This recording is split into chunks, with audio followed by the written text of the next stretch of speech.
Caso você esteja assistindo de tarde, boa tarde. Caso você esteja assistindo de noite, boa noite. Espero que você esteja bem. E espero que essa palestra, esse sermão, venha a ter acesso ao seu coração. Eu gostaria de falar um pouco a respeito do dever, a respeito do que nós devemos fazer, o que não devemos fazer. Existe um campo na filosofia que busca estudar justamente isso, como deve ser o comportamento humano. Esse campo ele é chamado de ética, o estudo do que nós devemos fazer e como nós devemos organizar. Quando a gente para pensar a respeito disso, existe diversas escolas, ou seja, diversos modos diferentes de ver. Por exemplo, existem aquelas pessoas que entendem que se faz bem, então faça. Outras pessoas entendem o contrário. Ah, não, se faz bem, não faça, entendeu? Porque a gente pode estar sendo enganado por isso. Existem pessoas que entendem que comer alguma coisa é errado. Outras pessoas falam, não, comer tal coisa é certo. Outras pessoas pegam e dizem que, tudo bem ter várias esposas. Outros não, falam, não, apenas uma esposa, apenas uma relação monogâmica. E dentro disso vai ter várias opiniões diferentes. Tem tantas opiniões diferentes que a gente muitas vezes não sabe no que acreditar. Dentro da própria ciência, a gente vê diversas opiniões diferentes que diz que beber café é certo, beber café é errado, beber refrigerante é certo, beber refrigerante é errado. Dentro da própria ciência, não existe um consenso sobre como se deve fazer as coisas. Porém, a pergunta é, será que existe um modo correto e apenas um modo correto que o cristão deva viver? Ou não? Ou será que um cristão pode viver de um modo, outro cristão pode viver de outro modo? Como que funciona isso dentro da Bíblia? Lá no livro de Atos, a gente encontramos o seguinte, Atos, no capítulo 17, deixa eu abrir aqui. Atos, capítulo 17, versículo 18.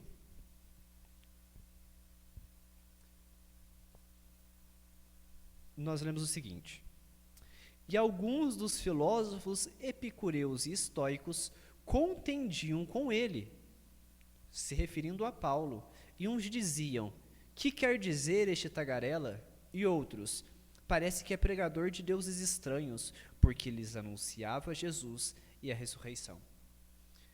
Nesse contexto, Paulo, certo dia, resolve viajar até Atenas, e lá em Atenas, ele agora vai pregar o evangelho. Ele vai pregar a palavra de Deus. Só que é interessante, porque existe um autor, que eu não estou lembrando o nome, mas ele pega e diz o seguinte, se a gente pensa como a gente pensa, é porque os gregos pensaram como pensaram.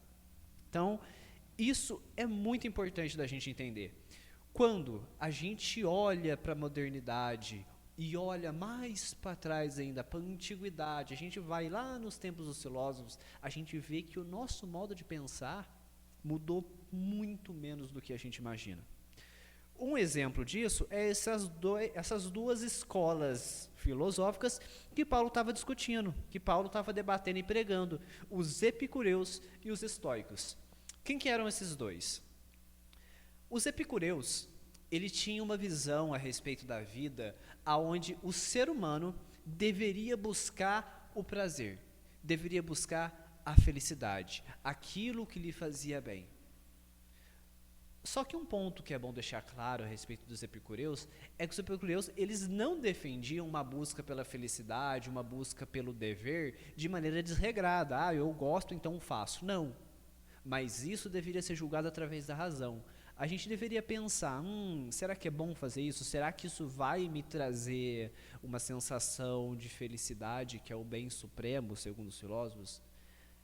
Ao outro lado, a gente tinha também os estoicos, que também estavam debatendo com Paulo. Os estoicos, eles tinham uma visão diferente da vida. Eles pensavam o seguinte, a gente não precisa evitar a dor.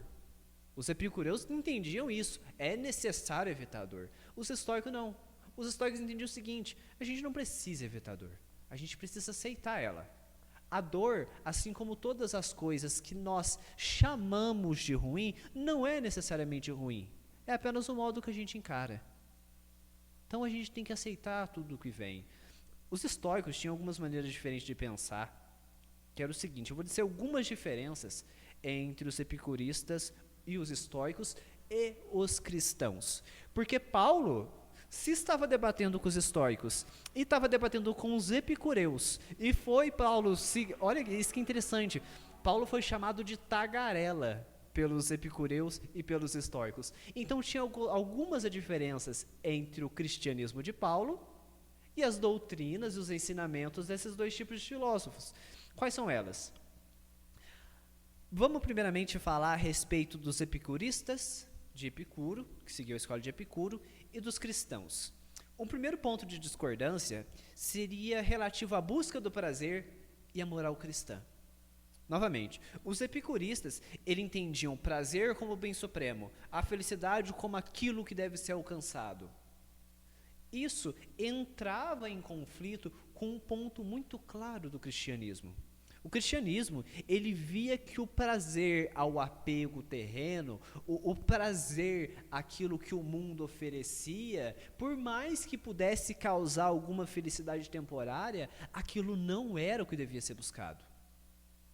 Uma virtude vindo de Deus era o que devia ser buscado, mesmo que aquilo causasse sofrimento. Para um epicurista, isso era um absurdo, porque esse não era o motivo de vida do epicurista. Outro ponto diferente dos epicuristas e dos cristãos era a visão sobre a morte e a própria vida, o que aconteceria após a morte. Epicuro, que é quem fundamentou essa escola, ele argumentava que a morte era o fim de tudo. A morte era apenas um passo natural da vida do ser humano. Então não havia por que temer isso. É simplesmente aceitar. A morte faz parte. A morte é simplesmente uma cessação completa de qualquer sentimento. Na morte você não tem felicidade, mas também você não tem tristeza. Então apenas aceite a morte. Já os cristãos não. Os cristãos traziam que após essa vida, você teria uma recompensa. Jesus viria, haveria ressurreição, e então você seria recompensado. Assim os cristãos defendiam. Outro modo diferente é como os epicuristas viam a relação com o divino e como os cristãos viam a relação com o divino. Para Epicuro, os deuses, eles simplesmente existem, mas eles não estão tão envolvidos com a história humana. Eles criaram os homens, os deuses agora assistem como que os homens agirão e tudo mais. Simples. Era uma visão muito deísta, que Deus, ou no caso, os deuses na visão grega, criou o mundo, criou os homens e deixou eles lá, assistindo ele. Já os cristãos não. Os cristãos entendiam que Cristo, que Deus, que o Espírito Santo tinham interesse pela humanidade. Tinham um real interesse pelaquilo que acontecia. Que eles tinham uma regra para passar, uma lei a se passar. O outro grupo, os estoicos, eles tinham uma visão também diferente a respeito do bem e do mal. Os estoicos acreditavam que o mal era apenas uma ilusão. Tudo, segundo eles, ocorria segundo a razão. Tudo ocorria segundo como foi determinado para ser. Então, se há sofrimento na sua vida, não é sofrimento. É só algo que você vê como sofrimento, mas não é tudo isso. Já o cristianismo não. O cristianismo via o mal não como algo natural da vida, que devia ser aceitado. Não assim. Ele viu o mal como a consequência do pecado, como a consequência da transgressão da lei de Deus e também como consequência do livre-arbítrio. Era assim que o cristão entendia a respeito do mal. Como eu acabei de dizer há pouco tempo, os estoicos, eles enfatizavam demais um destino, algo que já vai ocorrer e não adianta você lutar contra. Se tem uma forte corrente de água passando, não adianta você tentar pôr alguma coisa para parar aquela corrente. Aquela corrente vai levar tudo junto. Então aceite que aquilo vai acontecer e você vai viver a vida melhor. Era assim que os estoicos entendiam a respeito do destino, do livre-arbítrio. Já o cristianismo não. Ele valorizava que o ser humano tenha liberdade. Ele não está unicamente sujeito ao destino, àquilo que vai ocorrer, não. Mas ele podia agir. Ele podia escolher o que ele queria fazer, o que ele não queria fazer. O ser humano tinha essa capacidade. Outra diferença que os estoicos tinham é que os estoicos defendiam uma espécie de autossuficiência. Ou seja, apenas o homem com a sua própria razão era suficiente para chegar às verdades, para chegar à virtude, aquilo que é bom, aquilo que é belo. Os cristãos não. Os cristãos tinham uma dependência de Deus. Os cristãos entendiam que eles precisavam de Deus para dizer o que devia ser feito e o que não devia ser feito. Qual era a visão de Cristo a respeito desse assunto? Quando a gente abre a Bíblia nos Salmos 40, no versículo 8, a gente pode ler o que o salmista, inspirado pelo Espírito Santo, disse. E ele diz da seguinte maneira: deleito-me em fazer a tua vontade, ó Deus meu. Sim, a tua lei está dentro do meu coração. Ao contrário de qualquer outro filósofo, ao contrário de estoicos, de epicuristas, os cristãos, no caso Davi que escreve esse salmo, ele se deleitava em uma coisa, e não era no próprio raciocínio humano, era na vontade de Deus. Mas afinal de contas, qual é a vontade de Deus? Como eu vou fazer a vontade de Deus se eu não sei o que é a vontade de Deus? Paulo, no livro de Romanos, no capítulo 2, Romanos 2, do versículo 6 até o versículo 10, ele vai dizer para a gente qual é a vontade de Deus, o que Deus quer para a nossa vida, como Deus quer que nós hajamos, o que é ético, o que deve ser feito. Romanos 2, a partir do versículo 6, vai dizer o seguinte, em referência a Deus, o qual recompensará cada um segundo as suas obras, a saber, a vida eterna aos que com perseverança em fazer o bem procuram glória, honra e corrupção, mas a indignação e a ira aos que são contenciosos, desobedientes à verdade e obedientes à iniquidade. Tribulação e angústia sobre toda a alma do homem que faz o mal, primeiramente do judeu e também do grego. Glória, porém, e honra e paz a qualquer que pratica o bem, primeiramente ao judeu e também ao grego. O versículo 13 desse mesmo capítulo também diz o seguinte: porque os que ouvem a lei não são justos diante de Deus, mas os que praticam a lei hão de ser justificados. Então Paulo traz essa ideia de que é necessário a gente fazer uma coisa para ser feliz, para alcançar a salvação de Deus, para ser justificado. E essa coisa é o quê? Praticar a lei. É isso que ele pede. E como que a gente sabe que a lei é a vontade de Deus? No versículo 16 do capítulo 2 de Romanos. Romanos 2, a partir do versículo 16, 17 é melhor, a partir do versículo 17, diz assim: eis que tu, que tens por sobrenome judeu, e repousas na lei, e te glorias em Deus, e sabes a sua vontade, e aprovas as coisas excelentes, sendo instruído por lei. Então, como a gente sabe a vontade de Deus? Como a gente sabe aquilo que perante Deus é excelente? Através da lei, sendo instruído por lei. E é assim que a gente deve ser. Porém, e se a gente for um hipócrita? É o que o versículo 19 continua. E confia que és guia dos cegos, luz dos que estão em trevas, instrutor dos nécios, mestre de crianças que tem a forma da ciência e da verdade na lei. Tu, pois, que ensina a outro, não te ensinas a ti mesmo? Tu que pregas que não se deve furtar, furtas? Tu que dizes que não se deve adulterar, adulteras? Tu que abomina os ídolos, cometes sacrilégio? Tu que te glorias na lei, desonras a Deus pela transgressão da lei? Esse é o ponto. Nesse momento, então, é apresentado qual é o padrão ético do cristão. E o padrão ético do cristão é a lei. Aquele que segue a lei, aquele que obedece aos mandamentos de Deus, esse vive uma vida ética perante Deus. Aquele que sabe, mas que não obedece às leis de Deus, que não obedece à vontade de Deus, esse não leva um padrão de vida ético. Ele leva um padrão de vida antiético, contra a própria vontade de Deus. Tá, Então isso significa que a vontade de Deus, aquilo que é a norma para a minha vida, como eu devo viver, é a lei de Deus. Mas onde eu encontro a lei de Deus? Porque, se na lei, se na obediência da lei eu glorio a Deus, mas o versículo 23 diz que eu desonro a Deus pela transgressão da lei, eu preciso entender o que é transgressão da lei.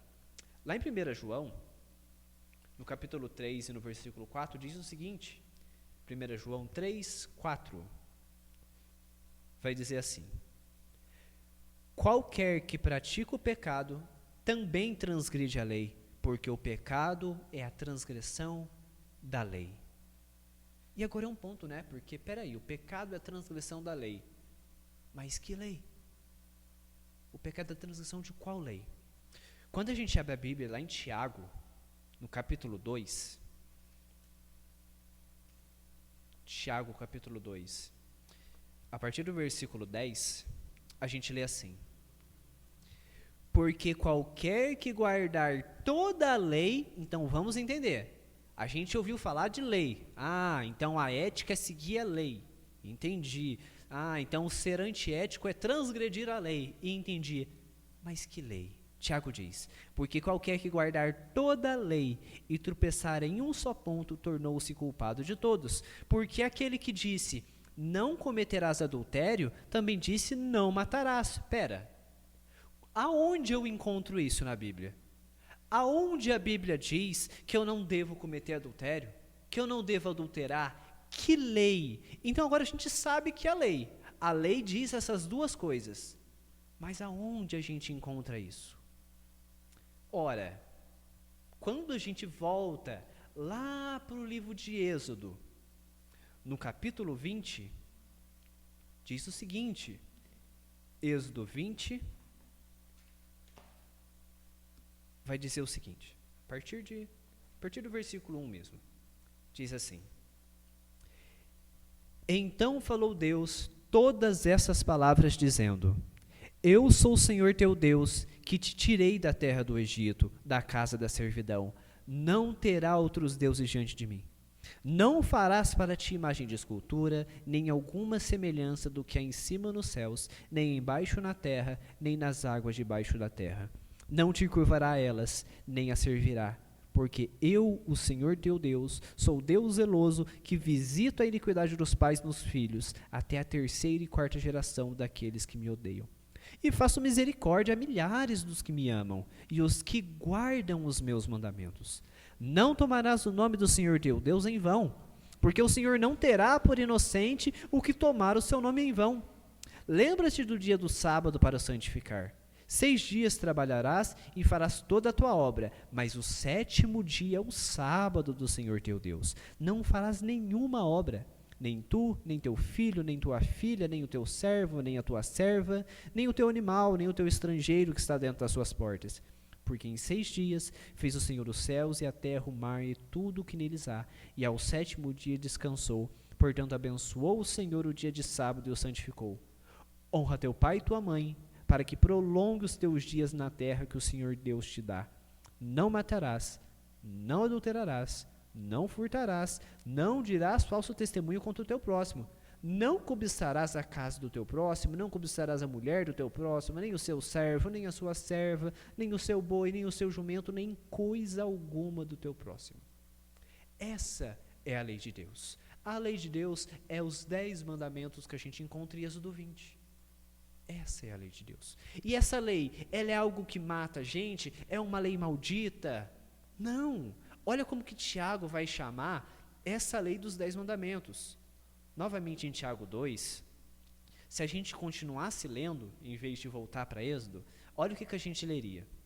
Tiago 2, a partir do versículo 10, como a gente leu, diz o seguinte: porque qualquer que guardar toda a lei, agora a gente sabe qual lei é essa, qualquer que guarda todos os 10 mandamentos e tropeça em um só ponto, tornou-se culpado de todos.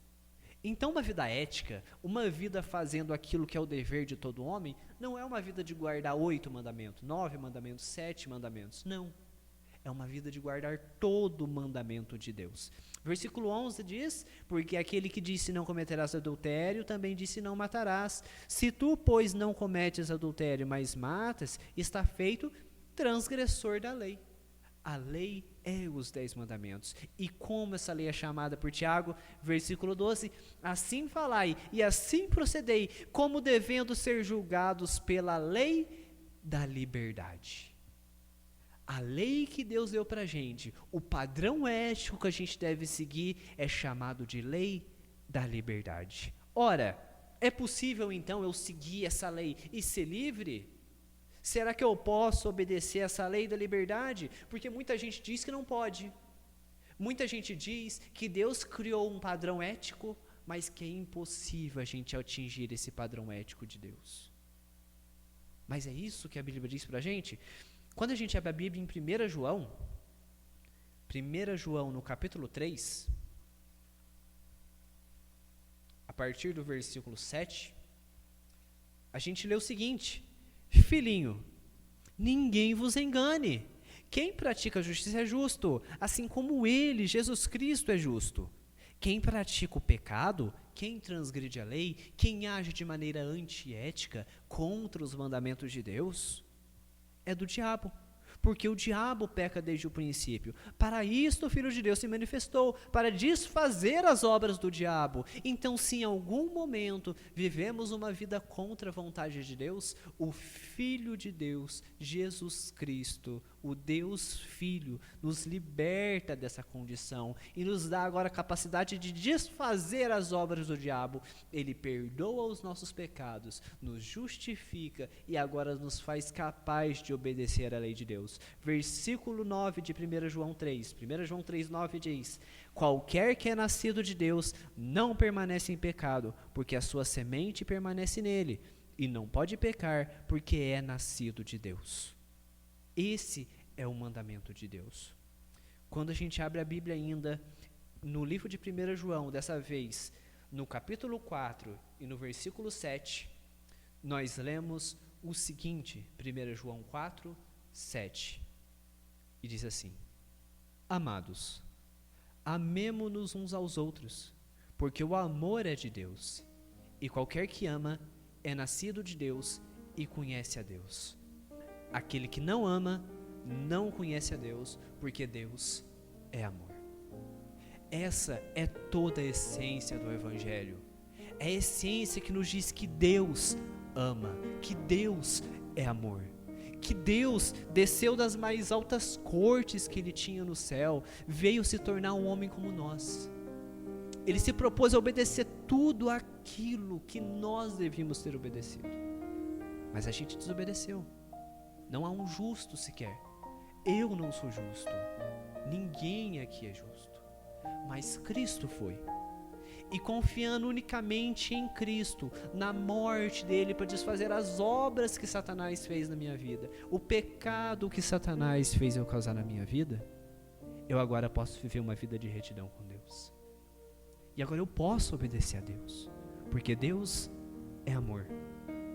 Ainda, em 1 João, no capítulo 5, no versículo 2, a gente lê: nisto conhecemos que amamos filhos de Deus, quando amamos a Deus e guardamos os seus mandamentos. Essa é o plano de Deus para a nossa vida. Essa é a vida ética que Deus pede que a gente segue. Que a gente possa, então, entregar tudo o que a gente tem, desistir dos nossos próprios pensamentos, dos nossos próprios modos de ver a vida. Ah, Deus diz isso, mas eu quero fazer aquilo. Não. Que a gente siga o exemplo de Cristo. Que a gente não siga as nossas próprias vontades, mas a vontade do Pai. Eu convido agora aqueles que puderem para a gente fazer uma oração a Deus e fechar seus olhos. Senhor Deus Pai Santo, aqui estamos, Senhor, na Tua presença. Somos indignos, somos fracos e somos falhos. Pedimos, Pai, que o Senhor nos dê força para a gente poder seguir a Tua lei, para a gente poder fazer a Tua vontade, Pai. Agradecemos pela Tua lei de liberdade, pela Tua lei que nos protege de todos os males que o pecado pode nos trazer. Pedimos, Deus, que esteja com cada um que está ouvindo essa mensagem, que o Senhor toque no coração de todos nós. Se há alguma coisa na nossa vida que não está de acordo com o teu padrão revelado nos 10 mandamentos de Êxodo 20, que o Senhor nos ajude a mudar. Se nós somos mentirosos, Pai, pedimos a tua força e que elimine o pecado da nossa vida. Se temos problemas com adultério, se temos a mente suja, olhamos para outro com desejo, que o Senhor purifique o nosso coração e também nos ajude a livrar disso, Pai. Se o nosso problema é a falta de respeito com os nossos superiores, com os nossos pais, que o Senhor perdoe os nossos pecados também, Deus.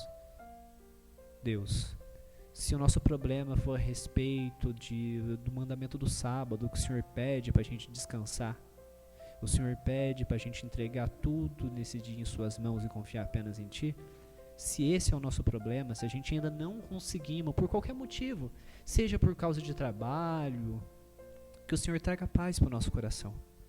Sabemos, Pai, que seguir a Tua vontade é tudo aquilo que o Senhor preparou para a gente.